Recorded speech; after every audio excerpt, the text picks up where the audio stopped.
ओम नमः चंडिकाय। जय माता रानी।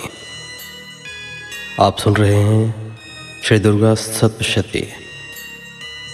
इस एपिसोड में आप सुनेंगे अध्याय 8 एवं अध्याय 9। अष्टम अध्याय रक्तबीज वध। ऋषि कहते हैं, चंड और मून नामक दैत्यों के मारे जाने तथा बहुत सी सेना का संहार हो जाने पर दैत्यों के राजा प्रतापी शुंभ के मन में बड़ा क्रोध हुआ और उसने दैत्यों की संपूर्ण सेना को युद्ध के लिए कूच करने की आज्ञा दी। वह बोला, आज उदायुध नाम के 86 दैत्य सेनापति अपनी सेनाओं के साथ युद्ध के लिए प्रस्थान करें। कंबू नाम वाले दैत्यों के 84 सेनानायक अपनी वाहिनी से घिरे हुए यात्रा करें। 50 कोटि वीर्य कुल के और 100 धौम्र कुल के असुर सेनापति मेरी आज्ञा से सेना सहित कूच करें।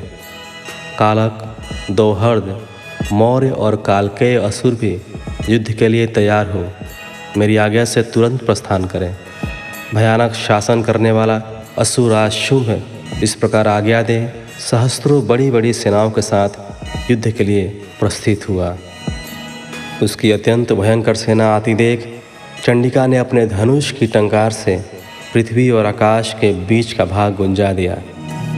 राजन, तदनंतर देवी के सिंह ने भी बड़े जोर जोर से दहाड़ना आरंभ किया। फिर अंबिका ने घंटे के शब्द से उस ध्वनि को और भी बढ़ा दिया। धनुष की टंकार, सिंह की दहाड़ और घंटे की ध्वनि से संपूर्ण दिशाएं गूंज उठीं। उस भयंकर शब्द से काली ने अपने विकराल मुख को और भी बढ़ा लिया तथा इस प्रकार वे विजयिनी हुई। उस तुमुल नाद को सुनकर दैत्यों की सेनाओं ने चारों ओर से आकर चंडिका देवी, सिंह तथा काली देवी को क्रोधपूर्वक घेर लिया।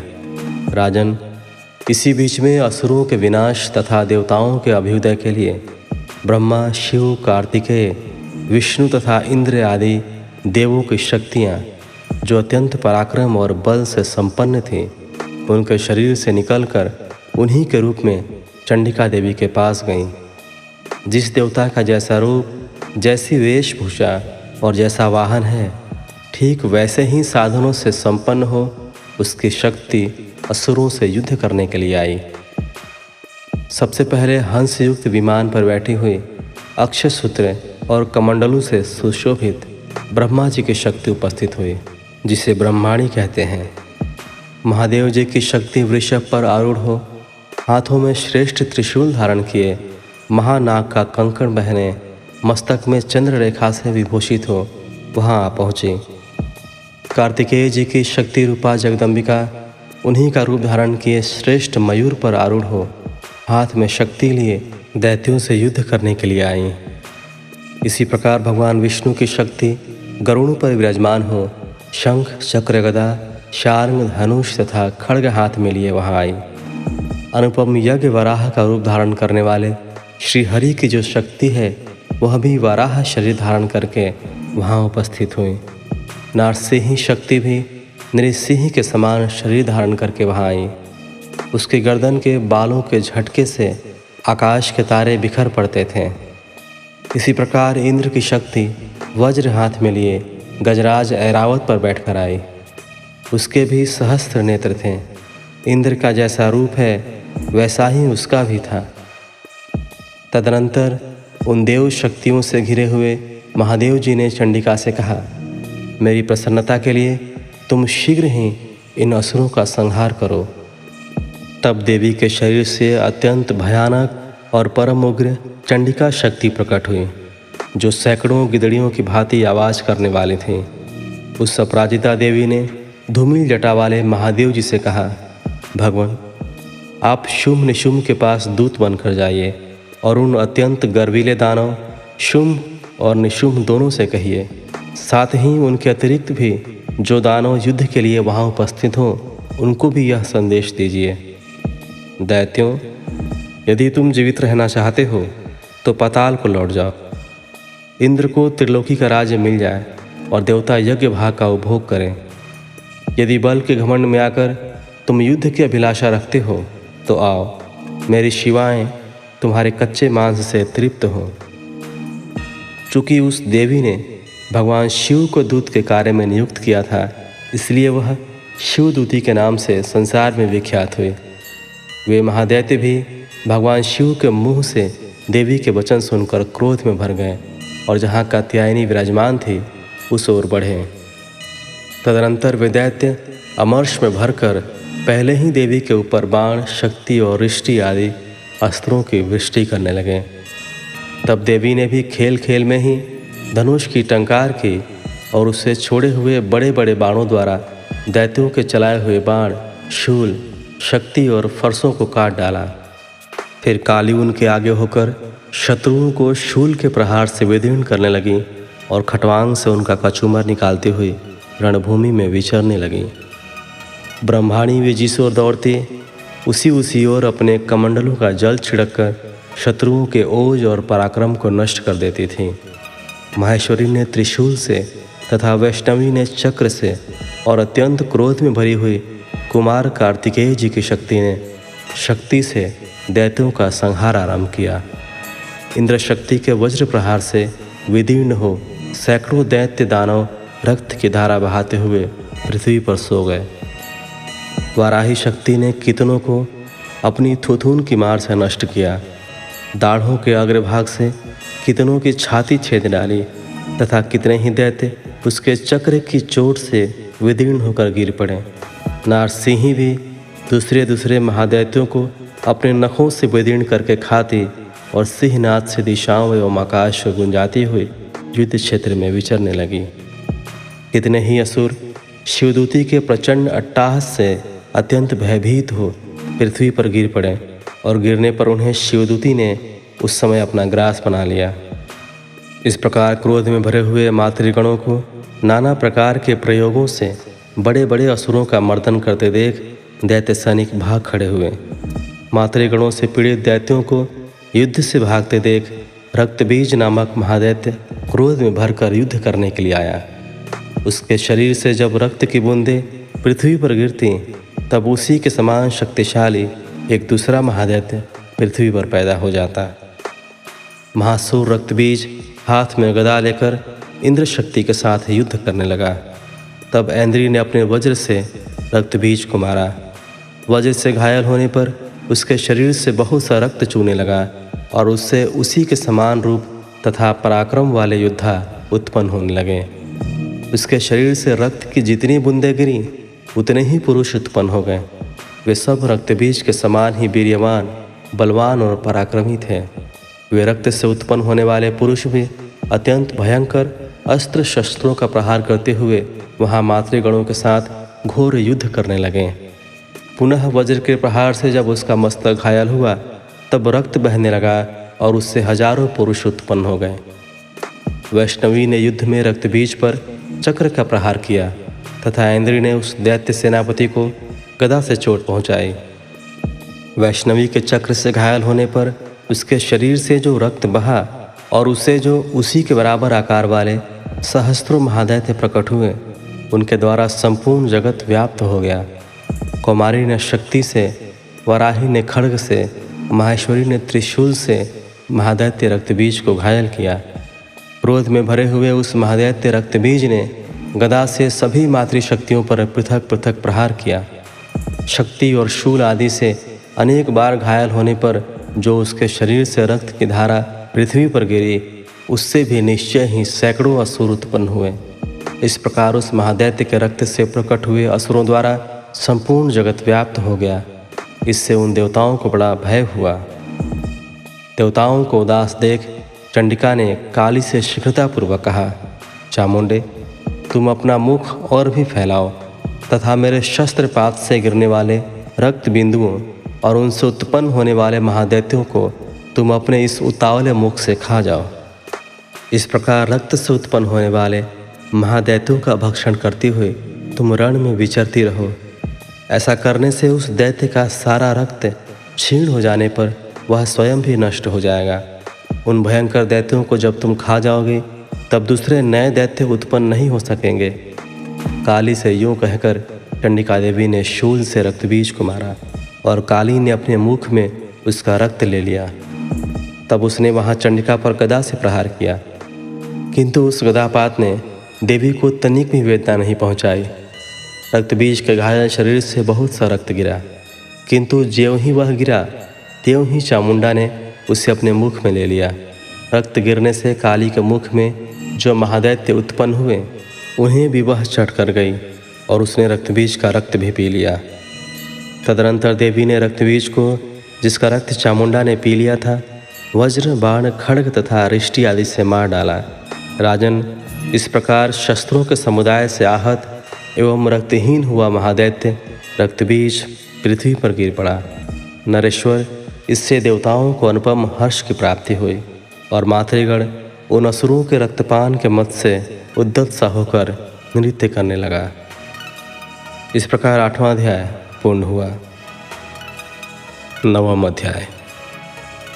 राजा ने कहा, भगवान, आपने रक्तबीज के वध से संबंध रखने वाला देवी चरित्र का यह अद्भुत महात्म्य मुझे बतलाया। अब रक्तबीज के मारे जाने पर अत्यंत क्रोध में भरे हुए शुंभ और निशुंभ ने जो कर्म किया उसे मैं सुनना चाहता हूँ। ऋषि कहते हैं, राजन, युद्ध में रक्तबीज तथा अन्य दैत्यों के मारे जाने पर शुंभ और निशुंभ के क्रोध की सीमा न रही। अपनी विशाल सेना इस प्रकार मारी जाती देख निशुंभ अमर्ष में भरकर देवी की ओर दौड़ा। उसके साथ असुरों की प्रधान सेना थी। उसके आगे पीछे तथा पार्श्व भाग में बड़े बड़े असुर थे, जो क्रोध से ओठ चबाते हुए देवी को मार डालने के लिए आए। महापराक्रमी शुंभ भी अपनी सेना के साथ मातृगणों से युद्ध करके क्रोधवश चंडिका को मारने के लिए आ पहुंचा। तब देवी के साथ शुंभ और निशुंभ का घोर संग्राम छिड़ गया। वे दोनों दैत्य मेघों की भांति बाणों की भयंकर वृष्टि कर रहे थे। उन दोनों के चलाए हुए बाणों को चंडिका ने अपने बाणों के समूह से तुरंत काट डाला और शस्त्र समूहों की वर्षा करके उन दोनों दैत्यपतियों के अंगों में भी चोट पहुंचाई।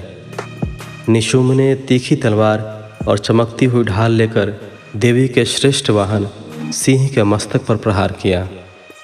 अपने वाहन को चोट पहुंचने पर देवी ने शूरप्र नामक बाण से निशुंभ की श्रेष्ठ तलवार तुरंत ही काट डाली और उसकी ढाल को भी, जिसमें 8 चांद जड़े थे, खंड खंड कर दिया। ढाल और तलवार के कट जाने पर उस असुर ने शक्ति चलाई, किंतु सामने आने पर देवी ने चक्र से उसके भी 2 टुकड़े कर दिए। अब तो निशुंभ क्रोध से जल उठा और उस दानव ने देवी को मारने के लिए शूल उठाया, किंतु देवी ने समीप आने पर उसे भी मुक्के से मारकर चूर्ण कर दिया। तब उसने गदा घुमाकर चंडी के ऊपर चलाई, परंतु वह भी देवी के त्रिशूल से कटकर भस्म हो गई। तदनंतर दैत्यराज निशुंभ को फरसा हाथ में लेकर आते देख देवी ने बाण समूह से घायल कर धरती पर सुला दिया। उस भयंकर पराक्रमी भाई निशुंभ के धराशायी हो जाने पर शुंभ को बड़ा क्रोध हुआ और अंबिका का वध करने के लिए वह आगे बढ़ा। रथ पर बैठे बैठे ही उत्तम आयुधों से सुशोभित अपनी बड़ी बड़ी 8 अनुपम भुजाओं से समूचे आकाश को ढककर वह अद्भुत शोभा पाने लगा। उसे आते देख देवी ने शंख बजाया और धनुष की प्रत्यंचा का भी अत्यंत दुस्सह शब्द किया। साथ ही अपने घंटे के शब्द से, जो समस्त दैत्य सैनिकों का तेज नष्ट करने वाला था, संपूर्ण दिशाओं को व्याप्त कर दिया। तदनंतर सिंह ने भी अपनी दहाड़ से, जिसे सुनकर बड़े बड़े गजराजों का महान मद दूर हो जाता था, आकाश, पृथ्वी और 10 दिशाओं को गुंजा दिया। फिर काली ने आकाश में उछलकर अपने दोनों हाथों से पृथ्वी पर आघात किया। उससे ऐसा भयंकर शब्द हुआ जिससे पहले के सभी शब्द शांत हो गए। तत्पश्चात शिवदूती ने दैत्यों के लिए अमंगलजनक अट्टहास किया। इन शब्दों को सुनकर समस्त असुर थर्रा उठे, किंतु शुंभ को बड़ा क्रोध हुआ। उस समय देवी ने जब शुंभ को लक्ष्य करके कहा, ओ दुरात्मन, खड़ा रह, खड़ा रह, तभी आकाश में खड़े हुए देवता बोल उठे, जय हो, जय हो। शुंभ ने वहां जाकर ज्वालाओं से युक्त अत्यंत भयानक शक्ति चलाई। अग्निमय पर्वत के समान आती हुई उस शक्ति को देवी ने बड़े भारी लूके से दूर हटा दिया। उस समय शुम्भ के सिंहनाद से तीनों लोग गूंज उठे। राजन, उसकी प्रतिध्वनि से वज्रपात के समान भयानक शब्द हुआ, जिसने अन्य सब शब्दों को जीत लिया। शुम्भ के चलाए हुए बाणों के देवी ने और देवी के चलाए हुए बाणों के शुम्भ ने अपने भयंकर बाणों द्वारा सैकड़ों और हजारों टुकड़े कर दिए। तब क्रोध में भरी हुई चंडिका ने शुम्भ को शूल से मारा। उसके आघात से मूर्छित हो वह पृथ्वी पर गिर पड़ा। इतने में ही निशुम्भ को चेतना हुई और उसने धनुष हाथ में लेकर बाणों द्वारा देवी काली तथा सिंह को घायल कर डाला। फिर उस दैत्यराज ने 10,000 बाहें बनाकर चक्रों के प्रहार से चंडिका को आच्छादित कर दिया। तब दुर्गम पीड़ा का नाश करने वाले भगवती दुर्गा ने कुपित होकर अपने बाणों से उन चक्रों तथा बाणों को काट गिराया। यह देख निशुम्भ दैत्य सेना के साथ चंडिका का वध करने के लिए हाथ में गदा ले बड़े वेग से दौड़ा। उसके आते ही चंडी ने तीखी धार वाली तलवार से उसकी गदा को शीघ्र ही काट डाला। तब उसने शूल हाथ में ले लिया। देवताओं को पीड़ा देने वाला निशुम्भ को शूल हाथ में लिए आते देख चंडिका ने वेग से चलाए हुए अपने शूल से उसकी छाती छेद डाली। शूल से विदीर्ण हो जाने पर उसकी छाती से एक दूसरा महाबली एवं महापराक्रमी पुरुष खड़ी रह कहता हुआ निकला।